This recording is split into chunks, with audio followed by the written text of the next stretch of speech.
অসুস্থ বিএনপির নেতা আব্দুল জলিলকে দেখার মতন যেন কেউই নেই।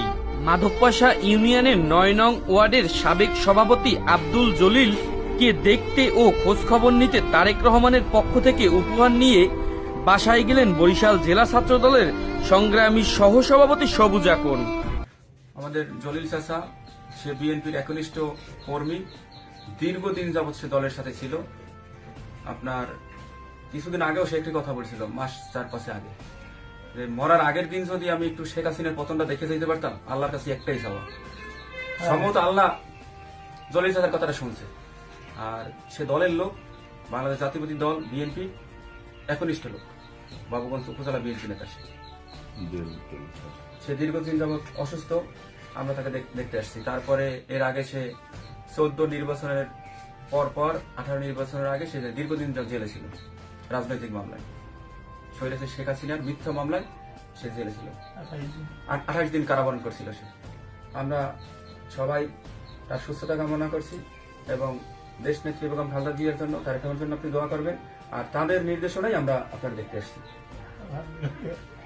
তারেক রহমান আপনাকে সালাম জানাইছে, দোয়া করবেন সবার জন্য, ঠিক আছে স্যার?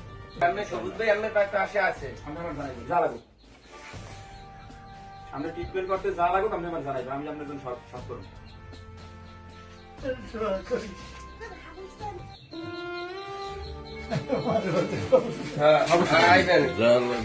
বিএনপির নেতা এই আব্দুল জলিল 2018 সালের নির্বাচনের সময় দীর্ঘ 28 দিন কারাভোগ করেন।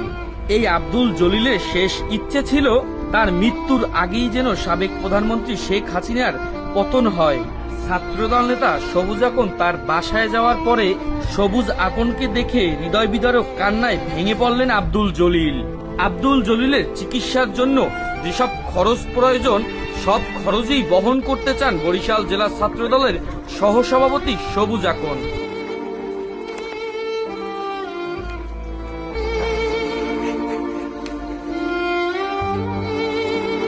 আমি ৯ নং ওয়ার্ডের মুরদলের সভাপতি, আর আমার এখন মূল্যায়ন।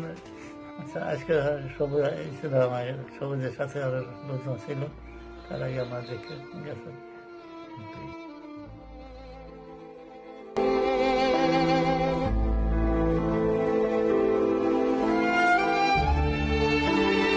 Mohammad Tajul Islam, TTV news.